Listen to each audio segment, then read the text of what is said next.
Muito bem, estamos de volta com a cobertura especial das eleições aqui em Santa Catarina. Agora são 10 horas e 53 minutos, uma cobertura especial. Nós começamos às 8 horas da manhã e vamos nos estender até o final da apuração dos votos e da totalização dos votos, evidentemente, em Santa Catarina e também na esfera federal.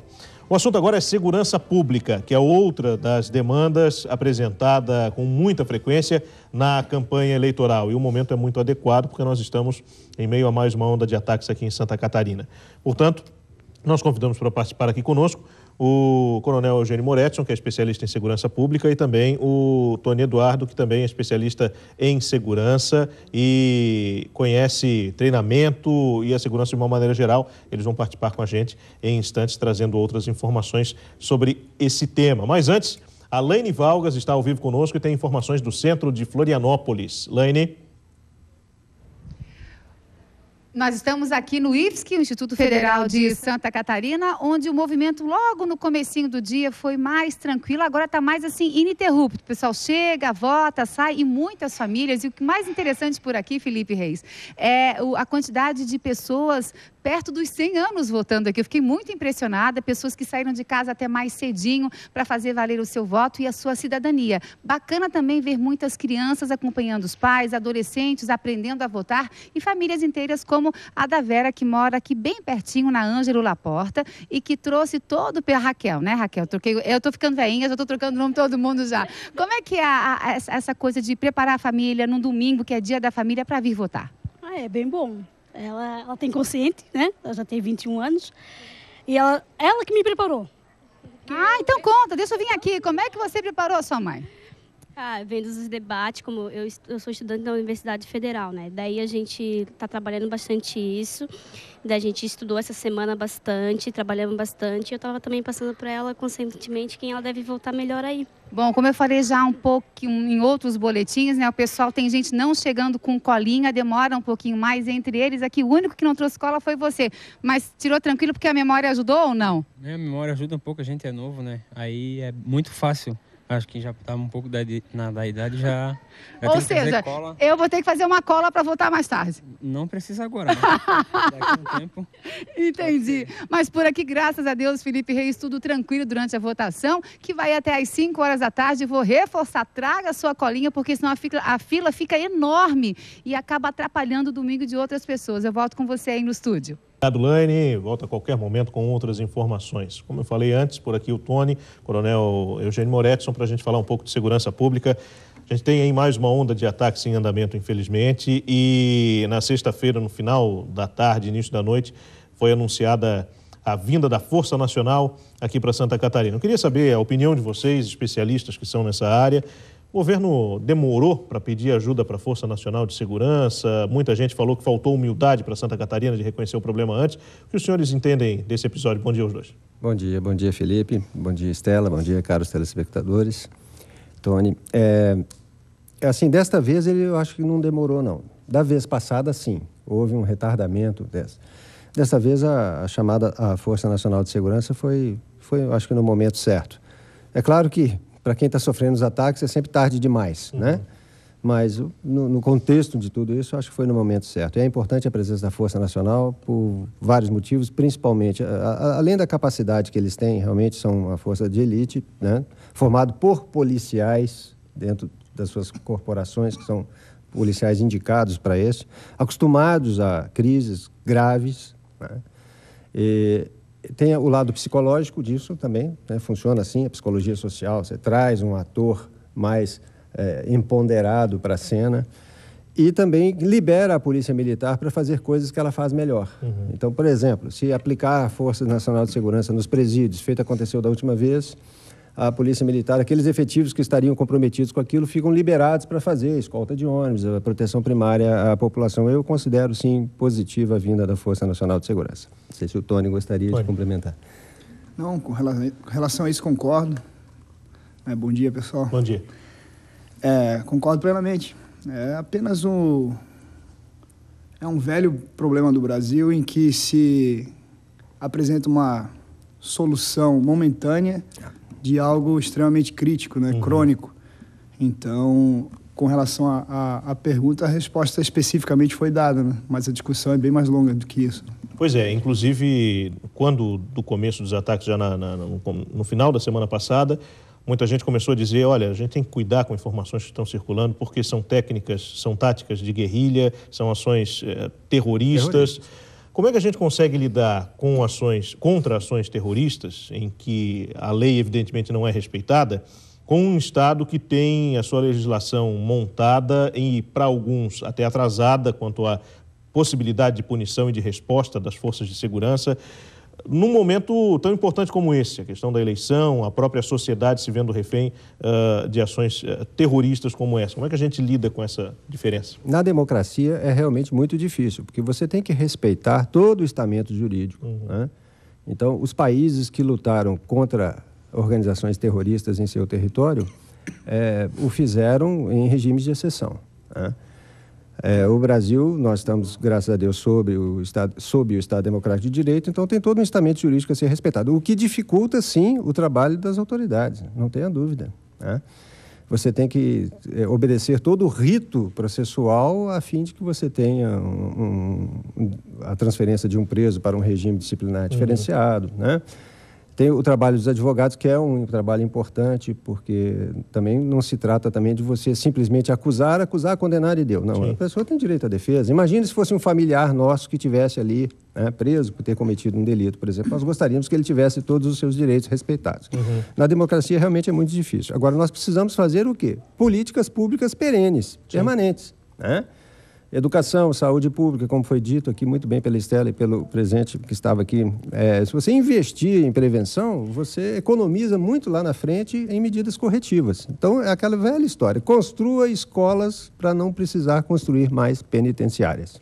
Estela, uma pergunta? Bom, uma pergunta básica, enfim, sei que talvez seja difícil responder, mas quando é que vão parar? Quando é que vai parar essa onda de ataques? Já dá para sentir que está caindo?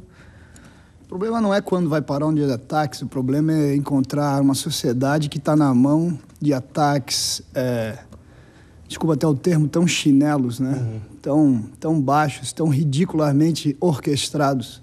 Então você veja que a sociedade brasileira, segurança pública tornou-se uma falácia tão grande que você tem ataque de uma garrafa de 500 ml com gasolina, jogando num ônibus, né? Pessoas parando, cidadãos em qualquer lugar e atirando em delegacias, total desrespeito à figura do Estado, né? À autoridade, tirando covardemente em casa de policiais, obviamente, normalmente quando não tem ninguém em casa, ou quando são policiais aposentados, que talvez na esperança de que sejam uma pessoa um pouco mais dislexa com a sua segurança.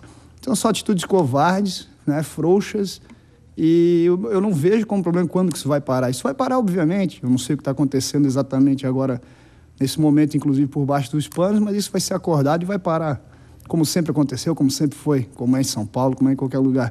Mas a minha revolta não é essa, a minha revolta é como que se deixa uma sociedade crescer, um universo criminoso, né? Você veja, se a gente está enxergando esse tipo de crime simplório, mas que afeta tanto a sociedade, você imagina o que acontece por baixo dos panos, né? Os verdadeiros crimes, o colarinho branco, né? O que acontece durante uma eleição dessa, o que acontece... A cada 2 anos eu me sinto vítima de um estelionato, que é a eleição, né? Você vota, assiste aquele circo, que é a propaganda política, vota acreditando num candidato que defendeu as suas ideias e ele não é cobrado. Então, sabe, o problema é muito mais grave do que um simples ataque que a gente está vendo, Sim. que já é perigoso, já incomoda, obviamente, já existem inúmeras vítimas disso, mas o problema é muito mais grave, né? O problema é de raiz, né? Claro. A gente vai continuar falando sobre isso daqui a pouco, até com o Rodrigo Faraco, que está vindo para cá, e também o colega Piara Bosque, que é da editoria de política do Jornal Diário Catarinense, repórter. Mas o Tony e o Coronel Eugênio, se puderem permanecer conosco, muito nos engrandecerão nessa cobertura para a gente continuar falando de segurança. O tema rende, evidentemente. Bom, vou deixar para vocês aí, antes de encerrar rapidamente, a votação do candidato Paulo Bauer, candidato ao governo de Santa Catarina, ele que votou agora há pouco em Joinville. Vamos ver como foi. O candidato Paulo Bauer, do PSDB, chegou aqui na Escola Estadual Professor Germano Tim às 9h20 da manhã. Ele veio acompanhado de 2 assessores e do filho. O candidato levou menos de 30 segundos para concluir o voto. Paulo Bauer deve acompanhar a apuração na sede do partido em Florianópolis. TV Com, eleições 2014. Muito bem, vamos a mais uma movimentação de WhatsApp. A universitária de jornalismo Andriele Demarque, de Blumenau, conversou com uma delegada sobre o trânsito na cidade, que também sofre impactos, evidentemente, numa ação como essa. Vamos ver. Bom dia, eu estou aqui no Colégio Anita Garibaldi, no bairro Itopava Central, que é o 3º maior colégio eleitoral de Blumenau. E aqui do meu lado está a delegada de prédio, Lucilene, e ela vai falar um pouco sobre a movimentação e do trânsito que tem aqui. Temos aí praticamente 8.000 eleitores na nossa escola. O trânsito está bastante complicado, que é natural, mas as eleições estão acontecendo bem naturalmente e tranquilas. Adriele Demarque, de Blumenau, para a TV Com, eleições 2014. Muito bem, são 11h04. Eu agradeço já a Estela Benetti, que esteve conosco desde as 8 horas da manhã, nesse primeiro momento dessa nossa cobertura especial. Estela, obrigado pela tua gentileza aqui conosco. Bom dia. Bom dia, obrigado a você aos telespectadores. Muito obrigado também. Bom, agradeço aos convidados já por terem participado da entrevista comigo, mas ela vai continuar com o Rodrigo Faraco, que já está chegando por aqui, junto com o Piara Boschi, que também participa com a gente dessa cobertura. Tudo bem, Piara? Rodrigo, certo? Como é que está acompanhando todo o processo aí, esse início de votações, o dia especial que é o dia das eleições, efetivamente? Essa é uma eleição que ela vai ficar marcada por essa questão da questão da segurança, né? Porque eu passava na frente do TRE antes de vir para cá e estava lá um carro do Exército. O policiamento muito mais ostensivo do que eleições anteriores. Isso funciona também pode funcionar como um lembrete ao eleitor do que a gente está passando hoje. Então, isso pode ter algum efeito na urna. Eu acredito, até gostaria de perguntar para os nossos especialistas aqui se eles acham que essa questão, nessa reta final, ter concentrado os ataques na reta final da campanha pode alterar um pouco esse cenário que vinha muito estável, muito consolidado durante toda a campanha eleitoral. Na minha opinião, não altera. Até porque, se foi intencional das organizações criminosas colocar os ataques justamente nas semanas anteriores, na semana quase anterior às eleições, foi uma estratégia infeliz da parte deles, porque a resposta do Estado foi muito mais rápida, até porque o Estado já tinha a disponibilização desses meios, já, vamos dizer assim, reservada para o próprio período eleitoral, né? Em todas as eleições, as Forças Armadas ficam de sobreaviso. Isso não é novidade para essa, né? Em todas as eleições, a Força Nacional de Segurança está à disposição dos governos do Estado, também não é novidade. A concentração dos ataques na semana anterior às eleições, se foi intencional, foi uma decisão infeliz, mais uma das decisões infelizes das organizações criminosas. Tony, por favor. Eu concordo, eu não acredito que terá grande influência direta no resultado da eleição, mas espero que tenha um despertar, né, de conceitos aí da sociedade, né? Espero que a sociedade torne a questionar, né, como eu falei anteriormente, se é tão simples assim nos atingir, se é mera parada de um ônibus e usar uma garrafa de refrigerante com gasolina e você causar o terror, né, atirar em órgãos públicos, se é tão simples assim, né, de causar esse terror, que se desperte, no mínimo, essa curiosidade por respostas no sentido da segurança pública. Quando teve o debate aqui na RBS TV, o governador Colombo foi logo confrontado sobre a questão dos atentados e ele caracterizou na resposta dele com muita firmeza de que era um atentado ao Estado, não ao governo. Essa é, pelo menos, a tese que eles estão aplicando para tentar blindar esse efeito. A pesquisa Ibope, a última que a gente divulgou, ela traz uma mudança interessante no cenário, que ela não altera a questão do primeiro turno. Colombo tem uma folga muito grande, segundo as pesquisas, mas o Ibope mostrou uma tendência de que os indecisos fossem indo para Paulo Bauer e Vinhati, que pode ter um contexto nisso. O Colombo tinha uma vantagem, de acordo com as pesquisas da semana anterior, a Ibope da semana anterior, de 28 pontos sobre a soma dos adversários. Na última, essa que foi divulgada sexta-feira, essa diferença caiu para 12. Uhum. Eu imagino que tem algum efeito do debate e com maior conhecimento dos candidatos, especialmente a esquerda, que estava meio órfã, e achou o Vinhati na reta final. O Vinhati passou a eleição inteira na faixa dos 6, 7%, e aí na última pesquisa ele aparece com 13%, encosta no Paulo Bauer, uma tendência de subida, o Bauer sobe um pouquinho, o Colombo cai 4 pontos, e aquela vantagem de 28%, que era uma eleição impossível de ser perdida, de ir para o segundo turno, ela vira só uma eleição improvável. Improvável de ir para o segundo turno. 12 pontos. Eu estou muito curioso de saber, para mim me chama muito a atenção que o eleitor indo para o colégio onde que ele sempre vota, ele vê um carro da polícia, ele vê o exército ali, de como isso vai afetar a cabeça dele. Eu acho que é um problema de comunicação, porque para o eleitor, que daqui a pouco vou lá exercer a cidadania, eu gostaria mesmo de ver um carro do Exército, um carro da Força Nacional, um carro da Polícia, porque isso estaria associado à minha segurança enquanto eleitor. É claro que eu estou acompanhando os ataques e sei que eles estão aqui com mais ênfase por causa disso, mas eu, como eleitor, já gostaria por si só de ver um Estado seguro para que eu pudesse ir e vir. Eu tenho uma opinião que eu acho que o Tony compartilha comigo, que nós estávamos conversando nos bastidores aqui antes. O que eu acho que é uma fraqueza que o Estado demonstra é isto de atacar a delegacia, atacar o DEAP, atacar pontos simbólicos que é a sede do governo do Estado, e não ter ninguém ali para dar uma pronta resposta a esses atacantes. Não ter um atirador de precisão capaz de fazer um tiro de comprometimento, não ter alguém disfarçado, descaracterizado, porém armado, para interceptar essas motocicletas. Eu acho que essa falta de resposta tática imediata, eu gostaria de estar aqui comentando uma resposta que um policial tenha dado a um atirador que encheu a sede do DEAP de tiro hoje de manhã e que tivesse abatido esses atiradores já na curva, na primeira esquina. Porque essa falta de pré-posicionamento, de resposta tática para evitar esses ataques, eu acho que é uma grave falha na segurança. Eu gostaria de ouvir a opinião do Tony, que é especialista. Concordo plenamente, é o que já por gerações a gente vem discutindo, Meu pai já era um grande crítico dessa questão da segurança pública especificamente. Concordo plenamente e, na verdade, isso é reflexo do Estado. Ele age, na verdade, se você for atrás do que acontece durante a campanha política, todo mundo é muito bonito e quer segurança pública, logicamente. Quando entra, quando é eleito, etc., eu não sei o que exatamente acontece, mas tem inúmeros interesses que devem ser atendidos que eu culpo inúmeros fatores. Falta de preparo, política partidária na segurança pública, isso é um absurdo, A segurança pública, assim como outros setores, é cargo técnico, é para pessoas que entendam e tenham o mérito de estar lá, tenham conquistado aquele cargo, e a gente acaba refletindo ao longo da cadeia até chegar ao ponto de atentados tão chinelos, vou repetir o termo, sem qualquer resposta imediata do Estado, Então, quem conhece a fundo sabe, o policial que está aí na rua não tem nem munição direito no carregador da sua arma mal funciona. Essas armas estão na mão da polícia hoje, aqui do Estado, não só do Estado, do Brasil inteiro, mal funcionam. O cidadão não sabe disso.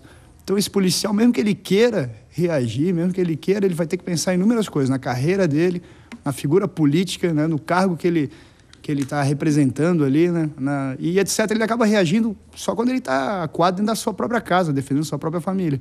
E aí tem um equipamento que não funciona. Então o negócio é terrível, o negócio é grave demais e discute-se aqui, a gente está num momento eleitoral, quem vai ganhar e quem não vai, como é que isso vai influenciar ou não. A minha preocupação é técnica, Seja lá quem ganhar, vai agir com comprometimento, com seriedade na questão da segurança, pelo menos pela primeira vez. Eu vou começar a ver isso acontecendo no meu estado? Não sei. Daqui a pouco eu quero falar também sobre a questão da transferência de presos, que começou a acontecer de sexta para sábado, E é uma das medidas, a gente pode discutir a eficácia dessa medida, pura e simples, Transferência de presos para tentar tirar os líderes aqui do estado de Santa Catarina. A gente tem informações no WhatsApp. A candidata ao governo do estado de Santa Catarina pelo PCB, Marilene Socas, votou há pouco em Criciúma. Quem traz as informações é a universitária de jornalismo Mariana Noronha. Aumento de Criciúma, são 6.896 eleitores que votam aqui. Nós vamos acompanhar a candidata do PCB, Marilene Socas, candidata a governadora estadual. Talvez seja na 24, naquela... Não quer ajudar a olhar? É 24. Na segunda-feira. A minha filha deve ter... É 24 dela. 24, Marlene. Achamos o caminho agora. Aí as imagens, né? Via WhatsApp. Marlene Socas, eu falei Marlene Socas, a candidata que votou lá em Criciúma. Vamos com a Janine Mello agora no TRE e outras informações. Olá, Felipe. Bom, no último boletim divulgado aqui pelo TRE Santa Catarina, agora por volta de 11 horas da manhã, eles dão ênfase a um serviço gratuito muito interessante que eu acho importante a gente frisar aqui na TV Com. É o Disque Eleitor. Por meio de um 0800, você pode tirar dúvidas sobre obrigatoriedade do voto, como justificar a sua ausência, documentos necessários, segunda via do título e também sobre os locais de votação. Este serviço estará disponível até às 7 horas da noite de hoje e, portanto, fica aí a nossa sugestão. Além do site do TRE, você pode usar o Disque Eleitor. Desde o dia 25 de setembro, quando ele foi implementado em Santa Catarina, já foram mais de 3.200 ligações, sendo que 1.200 delas foram feitas hoje, até às 10 horas da manhã. Portanto, fica aí a dica para que você também se informe e tire as suas dúvidas pelo Disque Eleitor. Felipe. Obrigado, Janine. Agora vamos a Chapecó. O Cleiton César está com a gente e traz informações lá do oeste do estado. Tudo bem, Cleiton?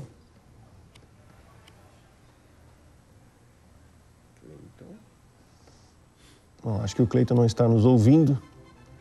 Daqui a pouco a gente consegue conversar com o Chapecó e com o Cleiton César. Agora sim, posso chamar? Não, daqui a pouco a gente chama. Então vamos falar sobre a questão da transferência de presos, que é a medida que a gente vê como uma medida mais comum, né? Na outra oportunidade aconteceu, desta vez novamente, mas parece que não tem resolvido a questão por inteiro, né? Essa transferência é um procedimento padrão. Eu faria diferente, eu monitoraria as comunicações deles. Que parece que é o mais simples e não é feito, né? Eu monitoraria. Tem tecnologia para isso. É o que todo mundo pergunta. Tecnologia para isso, inclusive é tecnologia até catarinense, por incrível que pareça, né? O telespectador talvez não saiba, mas nós temos empresas aqui em Florianópolis que produzem essa tecnologia em nível de competição mundial, por sinal. Eu monitoraria, claro, com ordem judicial, porque precisa da ordem da justiça, né? Mas eu monitoraria as comunicações. Mas a transferência de presos, ela procura quebrar a cadeia de comando. Mas é aí que está a questão. Mas quebrar a cadeia de comando como? Eles não deveriam nem sequer se comunicar? Então, bom, se há comunicação aqui, há em qualquer lugar. Então, num certo aspecto, a transferência de presos é mais ou menos que assumir a própria incapacidade de gestão. Isso é um fato, né? Tony, por favor. Não, concordo novamente. E, mais uma vez, a incapacidade do Estado em gerir, exatamente. O mais incrível é que tratar de segurança pública, muitas das vezes, existem alternativas inúmeras, muito simples, né? E que a gente acaba vendo o contrário, né? Você vê até nos protocolos operacionais, muitas vezes, protocolos esquisitos, como a viatura que anda com a luz acesa, o giroflex, né? É o único lugar do mundo, eu tenho a felicidade de viajar bastante, é o único lugar do mundo que você vê isso, né? Você, em qualquer lugar do mundo, uma viatura com aquela luz acesa é uma situação de emergência. Se estiver atrás de você, você deve encostar o carro, que é uma situação, inclusive, de abordagem, né? Então, a gente, na verdade, mais uma vez, tem que começar o cidadão tem que começar a se educar, refletir, para poder saber o que cobrar. Então, quando ele começar a entender o que cobrar, eu acho que quem está lá administrando, né, publicamente as nossas prefeituras, estados, o Brasil de maneira geral, vão ficar um pouco mais preocupados, né? O problema é que o cidadão não entende nada de segurança e aí não sabe o que cobrar. Mas pare para pensar, né? O que é uma viatura com aquela luz acesa passeando para baixo e para cima? Se você é criminoso, você espera ela passar e aí faz a ação, né?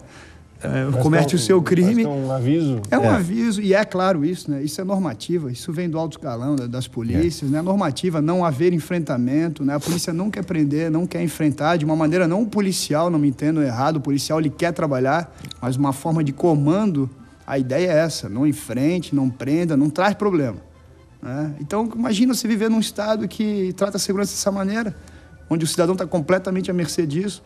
Né? Nós temos mais de 10 anos de Estatuto de Desarmamento, uma promessa de diminuir a criminalidade, aumentou absurdamente. A arma foi tirada só de quem tinha como último recurso a própria autodefesa, não tem mais. A pessoa não tem esse direito foi rasgado da Constituição. Como é que a gente vai lidar com isso? Deixa eu só interromper um pouquinho, a gente restabeleceu o contato lá com o Chapecó, agora eu vou chamar o Cleiton. O Cleiton tem informações pra gente. Então, Rodrigo, aqui na cidade de Chapecó está tudo basicamente tranquilo, viu? Tratando-se de eleições. Aqui no Colégio Bom Pastor, por exemplo, pessoal chegando, é claro, enfrentando uma fila neste momento, né? Aproximando o horário do meio-dia. Muita gente deixou para voltar nesse horário do meio-dia. Mas tem 2 casos de veículos que estavam aí com propagandas de candidatos a deputado estadual que foram apreendidos. Um desses casos aconteceu na cidade de Xanxerê, que fica aqui a 50 quilômetros da cidade de Chapecó. Bem em frente a um colégio lá da cidade, estava um caminhão com fotos e também alguns cartazes de um candidato a deputado estadual. A pedido da Justiça Eleitoral, foi apreendido esse veículo. E aqui em Chapecó também, bem em frente à Uno Chapecó, a universidade aqui da cidade, também tinha um veículo. E veja só, do mesmo candidato do caso que aconteceu na cidade de Xanxerê, também foi apreendido o veículo a pedido da Justiça Eleitoral. No mais, tudo basicamente tranquilo aqui em Chapecó nessas eleições. TV Com, eleições 2014. Dona Moretti, se o senhor queria... Eu gostaria de... O Tony, ele abordou um aspecto interessante, que é a viatura passar. Muitas vezes a gente vê a viatura passando, de certo pode estar atendendo a um chamado, mas é aí que eu vejo, falta às polícias, e isso falta a ambas as polícias, uma melhor capacidade de comunicação com o cidadão. As polícias se comunicam mal. Eles necessitam investir na formação desses policiais uma carga maior na matéria de relacionamento humano e comunicação social.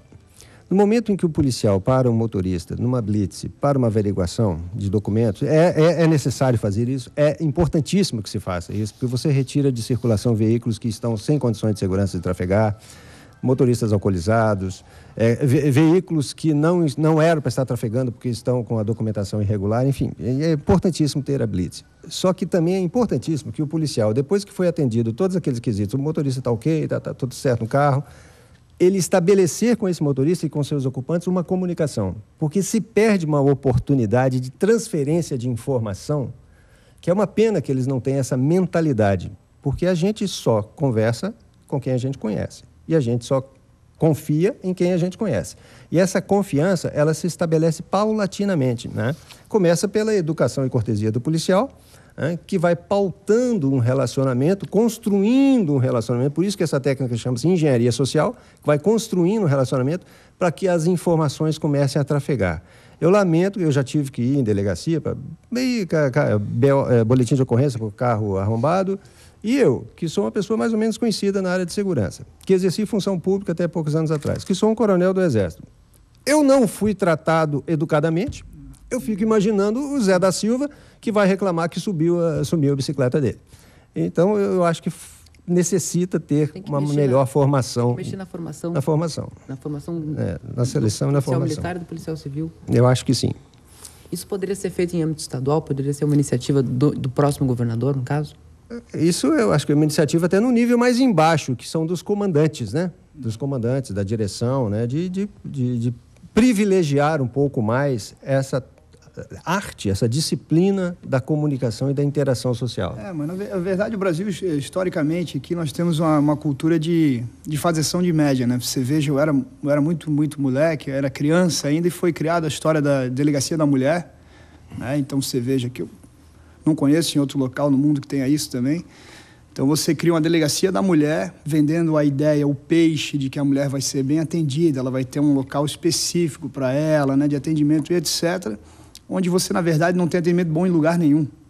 Você, como cidadão, eu passei pela mesma situação do coronel, fui atendido mal diversas vezes em delegacias, não há qualquer interesse de atendimento do cidadão, né? E aí você cria uma delegacia da mulher, você cria uma delegacia do índio, etc., né? Cada hora vai segregando, enquanto em países evoluídos é o oposto, você cria o departamento de polícia, uma unidade sólida, onde lá sim haverá um setor específico para atender essa mulher, essa vítima de uma violência sexual e etc., né? Onde você cria realidade de atendimento eficiente, né? Então, na verdade, cria-se setores espalhados. Então, hoje vocês sabem o que acontece, né? Dependendo do crime contra a mulher, acontece na região norte da ilha, por exemplo, vão indicar, não, a senhora tem que ir lá no centro da cidade, porque lá é a delegacia né? Então cria-se uma farsa de segurança, de bom atendimento, mais uma vez. Isso é histórico, eu estou falo novamente, eu era criança quando foi abordado esse tipo de política mentirosa que continua essa farsa. E reflete nisso, reflete numa abordagem comum policial de atendimento, de verificação de documentos, etc. Essa é a verdadeira integração entre policial e cidadão, é numa abordagem qualquer, onde ele vai conversar, onde ele vai ser profissional, né? Onde ele vai, como o coronel muito bem colocou. Coronel Moretson e Tony Eduardo, obrigado pela presença, pela participação de vocês aqui na nossa programação. Segurança é o assunto em pauta, né? A semana de eleições ganhou essa atenção a mais, além de toda a atenção que já existe normalmente, mas ganhou essa atenção a mais por conta dos ataques e da insegurança que se gerou no estado de Santa Catarina. Obrigado mais uma vez. Também, muito obrigado a vocês. Bom dia.